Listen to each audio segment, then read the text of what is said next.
Good morning 11th class. हाँ जी, unit 8 कर रहे थे हम आपकी रिडॉक्स रिएक्शन। ठीक है, उसमें हमने आपका जो लास्ट टॉपिक किया था वो हमने बैलेंसिंग का टॉपिक किया था कि how to balance are redox reaction. ठीक है, आज हमने आपका जो टॉपिक स्टार्ट करना है वो हमने रिडॉक्स रिएक्शन का स्टडी करना है। Type of redox reaction direct and indirect type की जो होती हैं। ठीक है, एंड इलेक्ट्रोड प्रोसेस हम कंसेप्ट करेंगे।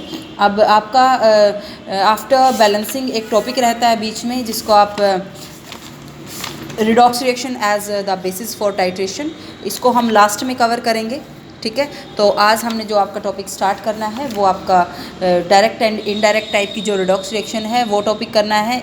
अब देखो यहाँ नाम से पता लग रहा है direct and indirect redox reaction. ठीक है, अब जो डायरेक्ट का कंसेप्ट है, डायरेक्ट रिडॉक्स रिएक्शन का कंसेप्ट है वो हम आपका एक बीच में टॉपिक मैंने आपको छुड़वाया था, मैंने आपको बोला था ये हम बाद में करेंगे, और उसका नाम है यहाँ पे कॉम्पिटिटिव इलेक्ट्रॉन ट्रांसफ़र रिएक्शन। ठीक है, ये टॉपिक आपका मैंने छुड़वा दिया था। इसमें आपने समझना है कि मैं आपको बोल क्या रही हूँ, उन वर्ड्स को आपने समझना है। ठीक है, कंटेंट बहुत सारा दिया हुआ है बट एक एग्जांपल से समझ लो, that is well and good. ठीक है, तो देखो यहाँ पे कॉम्पिटिटिव इलेक्ट्रॉन ट्रांसफ़र रिएक्शन। अब इस चीज़ को समझो कि कॉम्पिटिटिव इलेक्ट्रॉन ट्रांसफ़र का मीनिंग आपके पास क्या होता है। आपने क्या क्या किया, आप एक एक्सपेरिमेंट करते हो। आपने यहाँ पे एक जिंक मेटल की आपने रोड यहाँ पे लेनी है, उसको आपने क्लीन किया सबसे पहले सैंड पेपर के साथ। अब उसको आपने कॉपर नाइट्रेट का सॉल्यूशन, आपने एक बीकर में कॉपर नाइट्रेट का सॉल्यूशन लिया, उसमें आपने कॉपर नाइट्रेट के सॉल्यूशन में आपने जिंक रोड को रख दिया। ठीक है, अब इसको आपने ये रिएक्शन धीरे धीरे ये रिएक्शन होगी, तो आपने 1 घंटे बाद आप जो चेंजेस है उनको आप नोटिस करो। ठीक है, सबसे पहली बात तो आपने 1 घंटे के बाद वहाँ पे देखा, आपने ऑब्ज़र्व किया कि जो जिंक की रोड है वो धीरे धीरे डिजोल्व होना शुरू हो गई है in the copper nitrate solution. ठीक है, अब जो आपके पास रेडिश ब्राउन कलर था जो कॉपर का, वो आपका डिपॉजिट होना शुरू हो जाता है। आपकी इंटरमीडिएट स्टेज आती है कि धीरे धीरे जो कॉपर मेटल है उसका रेडिश ब्राउन कलर होता है वो जिंक की रोड के ऊपर डिपॉजिट होना शुरू हो जाता है। अब कॉपर नाइट्रेट का जो सॉल्यूशन है वो आपके पास ब्लू कलर का होता है। आप ऑब्जर्व करते हो कि जो ब्लू कलर है वो धीरे धीरे फेड होना शुरू हो जाता है। ठीक है, और अल्टीमेटली फाइनली जो फाइनल स्टेप होता है, फाइनल स्टेज में वो कलरलेस में कन्वर्ट हो जाता है। ठीक है, एंड सॉल्यूशन में जितना भी कॉपर है वो सारा का सारा जिंक की रोड पे डिपॉजिट हो जाता है। ठीक है, अब यहाँ पे हुआ क्या, सबसे पहली बात कलरलेस क्यों होगा सॉल्यूशन, ये आपको पता होना चाहिए। जिंक जो इलेक्ट्रोड है, जो जिंक की रोड है वो धीरे धीरे आपकी डिज़ोल्व होगी जिंक 2 पॉजिटिव आयन को जनरेट करेगी। ठीक है, अब जिंक 2 पॉजिटिव आयन तो आपके सॉल्यूशन में जाते जा रही हैं। कॉपर आपका डिपॉजिट क्यों हो रहा है, क्योंकि कॉपर नाइट्रेट आपका स्प्लिट होके 2 टाइप्स के आयन बनाता है। एक तो कॉपर 2 पॉजिटिव बनता है, एक नाइट्रेट का आयन बनता है। कॉपर 2 पॉजिटिव आपका धीरे धीरे आपका इलेक्ट्रॉन गेन करके कॉपर की फॉर्म में डिपॉजिट हो जाएगा ऑन द जिंक रोड। ठीक है, अब जब सॉल्यूशन से कॉपर आपका डिपॉजिट हो रहा है जिंक की रोड पे, एंड जिंक से आपके जिंक जो आयंस हैं वो आपके सॉल्यूशन के अंदर जा रहे हैं, तो जो धीरे धीरे कलर है वो तो फेड होता ही चला जाएगा अल्टीमेटली। ठीक है, अब इसको आप यदि आप क्या करते हो, H2S गैस को आप पास करते हो सॉल्यूशन में से, तो आपके पास क्या होता है, जिंक की आप डिटेक्शन कैसे करोगे कि सॉल्यूशन में जिंक है। H2S को पास करोगे, H2S पास करते ही कि जो जिंक के जो आयंस हैं वो आपके पास रिएक्ट करेंगे H2S के साथ और जिंक सल्फाइड की फॉर्मेशन वहाँ पे कर देंगे। जिंक सल्फाइड की फॉर्मेशन हो जाएगी, उसके वाइट क्रिस्टल आपके पास जो वाइट पीपीटी है उसकी फॉर्मेशन हो जाएगी। ठीक है, तो ये तो है कंफर्मेशन करने के लिए। अब अल्टीमेटली आप जैसे आप चेंज ऑब्जर्व कर रहे हो, फाइनल स्टेज में रिएक्शन आपकी एक्सोथर्मिक होएगी एंड जो सॉल्यूशन है वो आपका हॉट हो जाएगा। ठीक है, लेकिन जो सॉल्यूशन है वो भी आपका क्या रहेगा, इलेक्ट्रिकली न्यूट्रल ही रहेगा, क्योंकि जिंक अपने जितने इलेक्ट्रॉन लूज़ कर रहा है उतने इलेक्ट्रॉन कॉपर गेन करके रोड के ऊपर डिपॉजिट हो रहा है। तो अल्टीमेट रिएक्शन आपके पास क्या होगी, जिंक प्लस कॉपर सल्फेट, ये जो कॉपर 2 पॉजिटिव है ये सॉल्यूशन से आए हैं, कॉपर नाइट्रेट के सॉल्यूशन से। ठीक है, zinc plus copper 2 positive, zinc आपका लूज़ कर रहा है इलेक्ट्रॉन, जिंक 2 पॉजिटिव की फॉर्म में सॉल्यूशन में जा रहा है, एंड कॉपर आपका इलेक्ट्रॉन गेन करके कॉपर सॉलिड की फॉर्म में रोड के ऊपर सबमिट हो रहा है। ठीक है, अब यहाँ पे देखो जिंक गया जिंक 2 पॉजिटिव में, तो आपका यहाँ पे क्या हुई, लॉस ऑफ इलेक्ट्रॉन, तो मीन्स ऑक्सीडेशन हुई जिंक की। कॉपर इलेक्ट्रॉन गेन करके कॉपर सॉलिड की फॉर्म में जा रहा है, तो कॉपर की यहाँ पे क्या हुई, गेन ऑफ इलेक्ट्रॉन हुआ, तो यहाँ पे कॉपर की रिडक्शन हुई। ठीक है, अब यहाँ पे देखो आपने यहाँ से क्या क्या आपको देखने को मिला। विजिबल रिएक्शन तो आपकी नोटिस हुई, सिर्फ आप कलर से यहाँ से देखते हो कि कलर आपका चेंज हो जाता है। जो ब्लू कलर था सॉल्यूशन का कॉपर नाइट्रेट के, वो आपका कलरलेस में आपका कन्वर्ट हो जाएगा। ठीक है, अब हमने ये देखना है कि सॉल्यूशन में क्या कोई कॉपर का कोई आयन यहाँ पे रह तो नहीं जाता। ठीक है, तो उसके लिए आपने H2S को वहाँ पे पास किया है, तो H2S यदि कॉपर रह जाता है बाय चांस आपका सॉल्यूशन के अंदर, तब वहाँ पे ब्लैक PPT बननी चाहिए थी कॉपर सल्फाइड की, क्यूप्रिक सल्फाइड की।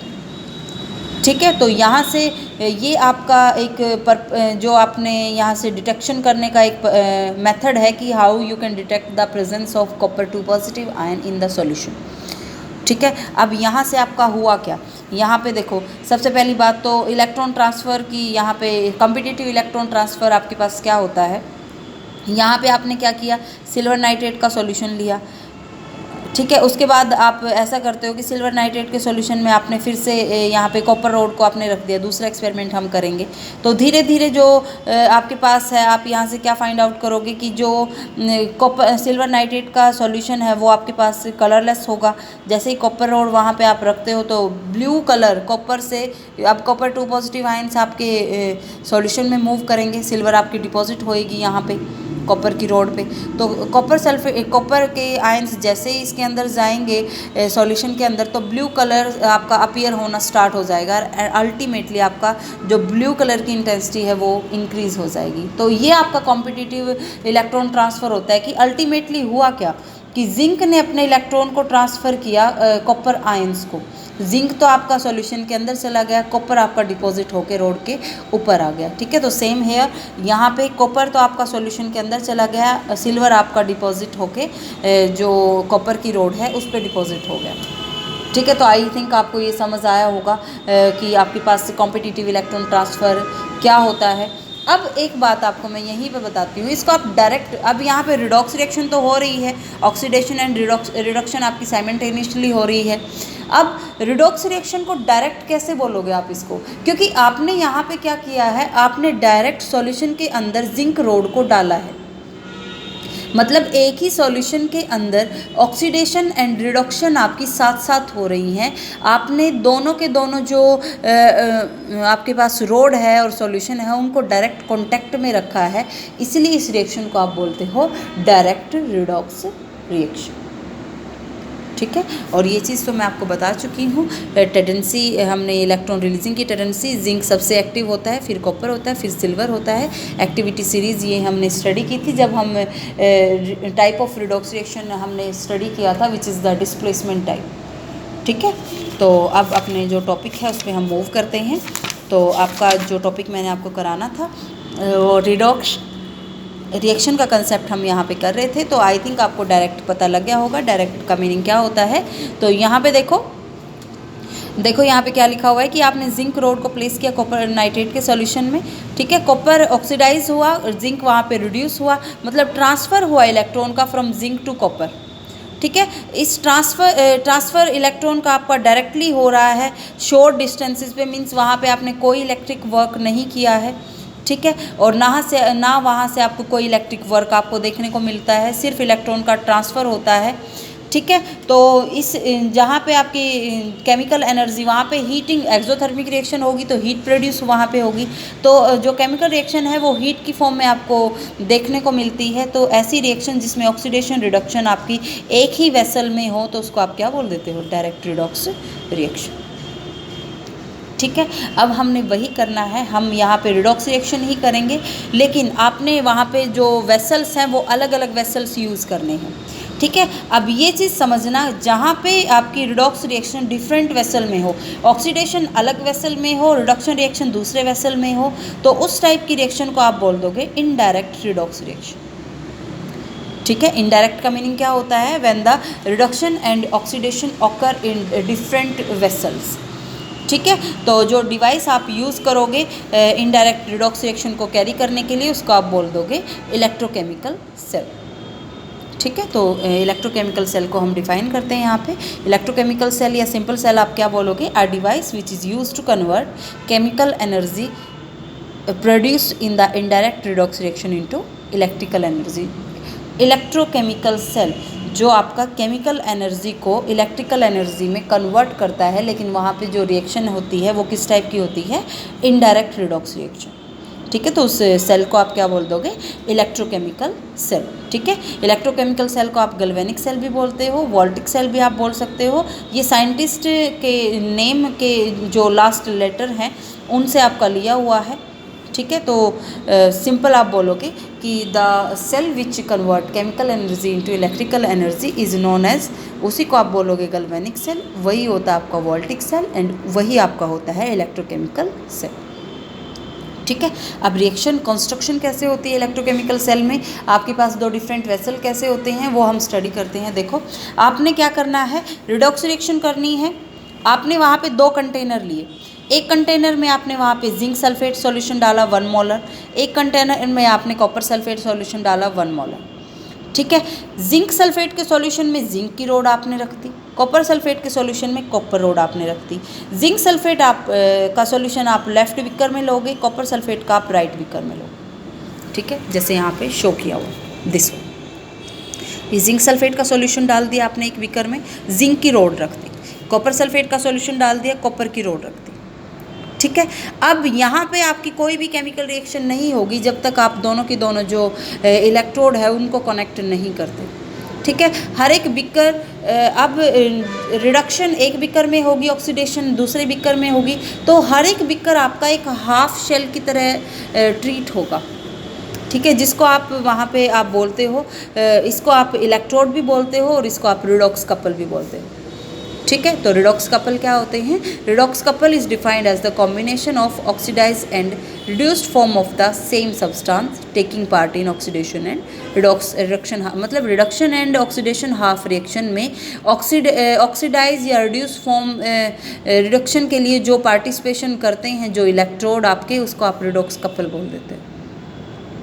ठीक है, तो यहाँ से आपने ये आपका शो किया हुआ है कि देखो रिडॉक्स कपल को आप कैसे शो करोगे। जिंक 2 पॉजिटिव इस टाइप से आप करते हो, जिंक 2 पॉजिटिव आपका कन्वर्ट हो रहा है जिंक में, यहाँ पे आपकी जो है जिंक 2 पॉजिटिव जिंक में कन्वर्ट हुआ। ठीक है, लेफ्ट बिकर में जो रिएक्शन होगी, एक रिडॉक्स कपल को आप ऐसे दिखाओगे, दूसरे को आप कॉपर 2 पॉजिटिव इलेक्ट्रॉन गेन करके कॉपर में कन्वर्ट हो जाएगा। ठीक है, तो ऑक्सीडेशन एंड रिडक्शन दोनों को आप ऐसे शो करोगे। ठीक है, अब यहाँ पे देखो कनेक्ट करते हैं हम जिंक एंड कॉपर इलेक्ट्रोड को हमने एक वायर से कनेक्ट कर दिया। ठीक है, वायर के बीच में आपने यहाँ पे वोल्ट मीटर या एमीटर का यूज़ किया है, जो आपका करंट यदि फ्लो करेगा तो उसको डिटेक्ट करेगा। ठीक है, अब यहाँ पे आपने किया है दोनों सॉल्यूशन को आपने एक सॉल्ट ब्रिज से यहाँ पे जोड़ देना है। ठीक है, जो क्या करेगा, जो सर्किट को कंप्लीट करेगा, इलेक्ट्रिकल कॉन्टैक्ट प्रोड्यूस करेगा दो सॉल्यूशन के बीच में। ठीक है, लेकिन दोनों सॉल्यूशंस को मिलने नहीं देता, that is the important function of salt bridge. ठीक है, ये इंपॉर्टेंट काम होता है सॉल्ट ब्रिज में। आप सॉल्ट ब्रिज होता क्या है, आपसे कोई क्वेश्चन पूछ लेता है what do you mean by salt bridge, तो सॉल्ट ब्रिज एक आपके पास इन्वर्टेड यू शेप की आपके पास ट्यूब होती है जिसमें इनर्ट इलेक्ट्रोलाइट आप रखते हो। इनर्ट वर्ड का मीनिंग मैं आपको बहुत बार बता चुकी हूँ। इनर्ट का मीनिंग होता है जो नॉन रिएक्टिव होते हैं, जो सॉल्यूशन जो केमिकल रिएक्शन नहीं करते, केमिकल रिएक्शन में पार्टिसिपेट नहीं करते। तो इनर्ट यहाँ पे इलेक्ट्रोलाइट आपके इन्होंने दे रखे हैं, KCl KNO3 कुछ भी हो सकता है यहाँ पे, अगर और जिलेटिन के सॉल्यूशन में। ठीक है, अब यहाँ पे देखो आपने क्या किया, जब तक आप स्विच को ऑफ रखते हो तो वहाँ से कोई भी जो इलेक्ट्रिक करंट है, कोई भी रिएक्शन है वहाँ पे नहीं होती। ठीक है, जैसे ही आपने स्विच को ऑन किया तो वोल्ट मीटर में आपकी डिफ्लेक्शन शुरू हो जाती है होना, जो इंडिकेशन हमें देती है कि कहीं ना कहीं जो सर्किट में से आपका करंट पास हो रहा है। ठीक है, अब आप देखो करंट पास कैसे करेगा, उसकी केमिकल रिएक्शन हम देख लेते हैं। यहाँ पे आपने जिंक की रोड का यूज़ किया है, zinc rod act as anode और कॉपर की रोड आपकी एक्ट करती है एज अ कैथोड। तो जिंक एनोड पे नेगेटिव चार्ज, कैथोड पे आपका पॉजिटिव चार्ज। ठीक है। अब लेफ़्ट बीकर में आपका क्या हुआ, लेफ़्ट बीकर में आपका जो जिंक है, जिंक की रोड है, उसमें से जिंक रोड आपकी धीरे धीरे डिज़ोल्व होना शुरू हो जाती है। ठीक है। और जो जिंक सल्फेट का जो सॉल्यूशन है वो ज़्यादा कंसनट्रेटेड हो जाएगा फिर, क्योंकि जिंक रोड आपकी जिंक 2 पॉजिटिव आयन जनरेट करेगी। ठीक है। अब जिंक एटम को लूज़ करके जिंक 2 पॉजिटिव आयन बनाएगा। जिंक 2 पॉजिटिव आयन आपके रोड से दूर मूव करेंगे, रोड से दूर जाएंगे, किसके अंदर जाएंगे, सॉल्यूशन के अंदर जाएंगे। ठीक है। अब जब 2 इलेक्ट्रॉन इसने लूज़ किए हैं, वो इलेक्ट्रॉन आपके जो है कॉपर वायर के थ्रू मूव करेंगे from zinc rod to copper rod. ठीक है। अब यहाँ पे जो लेफ़्ट बीकर है उसमें रिएक्शन क्या हुई कि जो आपका जिंक है, जिंक कन्वर्ट हुआ जिंक 2 पॉजिटिव एंड इसने लूज़ किए 2 इलेक्ट्रॉन, मीन्स जिंक की वहाँ पे ऑक्सीडेशन हुई। ठीक है। अब इलेक्ट्रॉन ट्रांसफ़र होंगे थ्रू द कॉपर वायर, तो कॉपर वायर से कॉपर सल्फेट के सॉल्यूशन में वो जाएंगे। तो यहाँ से आपका क्या होगा, सॉल्यूशन के अंदर कॉपर एंड सल्फेट के 2 आयन्स होंगे। ठीक है। अब 2 टाइप के आयन होंगे, तो सॉल्यूशन से जो कॉपर 2 पॉजिटिव आयन है वो जिंक वाले इलेक्ट्रॉन को गेन करके आपके कॉपर में कन्वर्ट हो जाएंगे, मींस एक डिपॉजिट बना देंगे जिंक कॉपर की रोड पे। कॉपर गेन करेगा 2 इलेक्ट्रॉन और कॉपर का डिपॉजिट आपका कलेक्ट हो जाएगा ऑन द कॉपर रोड। ठीक है। तो यदि आप अल्टीमेट दोनों रिएक्शन को यहाँ पे शो करना चाहते हो, दोनों बीकर में जो हो रही है, तो जिंक आपका कन्वर्ट हो रहा है जिंक 2 पॉजिटिव में, कॉपर इलेक्ट्रॉन गेन कर रहा है, कॉपर सॉलिड में कन्वर्ट हो रहा है which deposit on the copper rod. ठीक है। तो ये आपका बहुत इंपॉर्टेंट क्वेश्चन है, और यहाँ से आपकी सॉल्यूशन की इलेक्ट्रिकल न्यूट्रलिटी को मेंटेन करने के लिए जो सल्फेट आयन है वो आपके मूव कर रहे हैं, आयन की मूवमेंट होगी थ्रू द सॉल्ट ब्रिज। ठीक है। तो इस चीज़ को आपने यहाँ पे याद रखना है। ये आपके पास फंक्शन होता है जो इलेक्ट्रोकेमिकल सेल है उसका, कि इलेक्ट्रोकेमिकल सेल आपका कुछ इसी टाइप से वर्क करता है। ठीक है। उसके बाद आपका जो नेक्स्ट कंसेप्ट आता है, यदि आप क्या करते हो, रिडॉक्स रिएक्शन आप एक ही वेसल में आप शो कर रहे हो, आपने क्या किया यहाँ पे देखो, यहाँ पे आपने 2 डिफरेंट सॉल्यूशन को आपने सेपरेट रखा है। एक बीकर के अंदर आपने स्मॉल बीकर को यहाँ पे प्लेस किया है, पोरस पोर्ट आपने जो रखा है अंदर वाला, उसमें से सल्फेट आयन आपके माइग्रेट करेंगे जो सॉल्ट ब्रिज का काम करेगा। ठीक है। लेकिन सेपरेशन होएगी यहाँ पे दोनों सॉल्यूशन की। रिएक्शन एक स्मॉल बीकर के अंदर आपने बीकर डाल दिया, लेकिन फिर भी वहाँ पे सॉल्ट ब्रिज के थ्रू रिएक्शन हो रही है। तो इस टाइप का जो अरेंजमेंट है ये आपकी डैनियल शेल की अरेंजमेंट है, जो वर्क करता है जस्ट लाइक इलेक्ट्रोकेमिकल सेल। ठीक है। जिसकी वर्किंग सेम होती है जैसे इलेक्ट्रोकेमिकल सेल की होती है। ठीक है। अब सॉल्ट ब्रिज क्या है, उसके फंक्शंस क्या हैं, वो हमें पता होना चाहिए। बेसिकली 2 मेन फंक्शन होते हैं सॉल्ट ब्रिज के। सबसे पहली बात क्या होता है, ये आपकी आयंस की मूवमेंट करता है from one solution to other solution. ठीक है। Without mixing the solution. ठीक है। तो सबसे फर्स्ट जो काम हुआ वो क्या हुआ कि इलेक्ट्रिकल न्यूट्रलिटी को मेंटेन करता है। It allow the movement of ion from one solution to other without mixing of the 2 solution. ठीक है। और जो आपके पास इनर सर्किट है उसको कंप्लीट करता है। तो सेकंड यहाँ पे आपका जो फंक्शन है वो क्या होता है, it help to maintain electrical neutrality. ठीक है। इलेक्ट्रिकल न्यूट्रलिटी को मेंटेन करता है, ये चीज़ आपको पता होनी चाहिए। ठीक है। सल्फेट आयन आपके शिफ्ट हो जाते हैं, कंबाइन करते हैं जिंक 2 पॉजिटिव के साथ फर्स्ट शेल में, तो दोनों के दोनों जो बीकर हैं उसमें इलेक्ट्रिकल न्यूट्रलिटी आपकी मेंटेन रहती है। ठीक है। यदि आप सॉल्ट ब्रिज को नहीं लगाते हो तो जो करंट है वो फ्लो नहीं करेगा, इस चीज़ का आपको पता होना चाहिए, क्योंकि करंट फ्लो करने के लिए आपका सर्किट कंप्लीट होना ज़रूरी होता है। एंड सॉल्ट ब्रिज के बिना आपका जो सर्किट है वो कंप्लीट नहीं होगा। तो अल्टीमेट 2 आपके फंक्शंस होते हैं जो आपको पता होना चाहिए। जो सॉल्ट ब्रिज है वो इलेक्ट्रिकल न्यूट्रलिटी को मेंटेन करता है, दूसरा और अलो करता है करंट को फ्लो करने के लिए। दूसरा फंक्शन है ये मूवमेंट कराता है आयंस की from one solution to another. ठीक है। और यहाँ से आपने याद रखना है कि सर्किट को ये कंप्लीट करता है। ठीक है। क्यूरियोसिटी क्वेश्चन यहाँ पे दिए हुए हैं, तो क्यूरियोसिटी क्वेश्चन आप ज़रूर पढ़ लिया करो। ठीक है। यहाँ से आप जो सेलेंट फीचर्स हैं इलेक्ट्रोकेमिकल सेल में क्या क्या था वो हम एक बार देख लेते हैं दोबारा से। देखो, आपने जिंक की रोड का यूज़ किया जिसमें ऑक्सीडेशन होती है, जिसको आपने एनोड की तरह यूज़ किया है। ठीक है। कॉपर रोड का आपने यूज़ किया है जहाँ पे रिडक्शन होती है, जिसको आपने कैथोड की तरह यूज़ किया है। ठीक है। और यहाँ पे आपका जो कैथोड है उस पर पॉजिटिव चार्ज होता है, एनोड पे आपका नेगेटिव चार्ज होता है। इस चीज़ को याद रखना, ऐसे आप याद रख सकते हो। वैसे तो बेसिकली क्या होता है कि मतलब आपका एनोड पे नेगेटिव चार्ज क्यों हुआ, क्योंकि वहाँ से इलेक्ट्रॉन जनरेट होकर कॉपर की रोड में जा रहे हैं, कैथोड पे जा रहे हैं। ठीक है, तो इस चीज़ से आप इसको याद रख सकते हो। दोनों में आपके पास क्या है, हर एक बिकर में आपका एक हाफ शेल होता है जिसको आप इलेक्ट्रोड बोलते हो, जिसको आप रिडॉक्स कपल बोलते हो। ठीक है, और जो रिएक्शन है वो स्टार्ट तभी आपके पास होती है जब हम दोनों सॉल्यूशन को मिक्स कर देते हैं। एक हाफ शेल में जो रिएक्शन होती है उसको हम हाफ शेल रिएक्शन बोलते हैं। ठीक है, तो जो लेफ्ट बीकर है उसमें आपकी ऑक्सीडेशन हो रही है तो उसका आप ऑक्सीडेशन हाफ शेल बोलोगे। जो एनोड पे हो रही है, कैथोड पे आपकी रिडक्शन हो रही है तो उसको आप रिडक्शन हाफ शेल रिएक्शन बोल दो। ठीक है, उसके बाद दोनों की दोनों जो रिएक्शन है वो साइमल्टेनियसली होती हैं। ठीक है, तो मतलब ऐसा नहीं होता कि हाफ जो शेल रिएक्शन है वो इंडिपेंडेंटली हो जाए, नहीं, दोनों एक दूसरे पे डिपेंड करती हैं। ठीक है, अब आपके पास इलेक्ट्रॉन की मूवमेंट होती है एक्सटर्नल सर्किट में से, इस चीज़ को आपने याद रखना है। ठीक है, जिंक की जो इलेक्ट्रोड है वो इलेक्ट्रॉन रिच होती है। इलेक्ट्रॉन रिच होने की वजह से उसको आप नेगेटिव पोल बोलोगे, क्योंकि वहाँ से इलेक्ट्रॉन आपके मूव कर रहे हैं डेफिशिएंट साइड में, मीन्स कैथोड पे, और जहाँ पे कॉपर 2 पॉजिटिव आयन को गेन करके उसको आप फिर जो कैथोड है उसको आप फिर पॉजिटिव पोल बोलोगे, क्योंकि वहाँ पे आपके इलेक्ट्रॉन की कमी थी और इलेक्ट्रॉन का ट्रांसफ़र हो रहा है। ठीक है, अब पॉजिटिव नेगेटिव पोल से जो इलेक्ट्रॉन फ्लो कर रहे हैं पॉजिटिव पोल पे एक्सटर्नल सर्किट में, तो जो करंट है वो आपका अपोजिट डायरेक्शन में फ्लो करता है। ये आप फिजिक्स में बहुत बार पढ़ के आ चुके हो। ठीक है, तो ये अल्टीमेटली वही सारी बातें आपकी दिखाई हुई यहाँ पे। ऑक्सीडेशन आपकी एनोड पे होती है, रिडक्शन आपकी कैथोड पे होती है। You have to keep in your mind. ठीक है, तो ये चीज़ आपके पास है। उसके बाद आपका नेक्स्ट कंसेप्ट आता है कि आप इलेक्ट्रोकेमिकल सेल को आप रिप्रेजेंट कैसे करते हो। ठीक है, इलेक्ट्रोकेमिकल सेल को आप कुछ ऐसे रिप्रेजेंट करते हो कि जहाँ पहले हम लेफ़्ट बीकर वाली रिएक्शन दिखाएंगे, फिर हम राइट बीकर वाली। तो जिंक आपका कन्वर्ट हो रहा है जिंक 2 पॉजिटिव में। ठीक है, उसके बाद ये आपकी कॉन्सेंट्रेशन यहाँ पे दिखाई है। सॉल्यूशन आपने 1 मोलर का लिया है जैसे अभी किया था, तो 1 m यहाँ पे दिखा दोगे। बीच में सॉल्ट ब्रिज आपने लगाना है। 2 आपके जो ये निशान आपने यहाँ पे लगा रखे हैं, इस सिंबल का आपने यूज़ करना है। उसके बाद सेकंड जो राइट बीकर है उसमें क्या हुआ, कॉपर 2 पॉजिटिव ने इलेक्ट्रॉन गेन करके कॉपर में कन्वर्ट हो गए। ठीक है, तो ये रिप्रेजेंटेशन आपके पास होती है इलेक्ट्रोकेमिकल सेल की। तो ये टॉपिक आपने आज के लिए कवर करना है। नेक्स्ट टॉपिक आपका इलेक्ट्रोड पोटेंशियल का आएगा, तो ये हम आपका कल कवर करेंगे।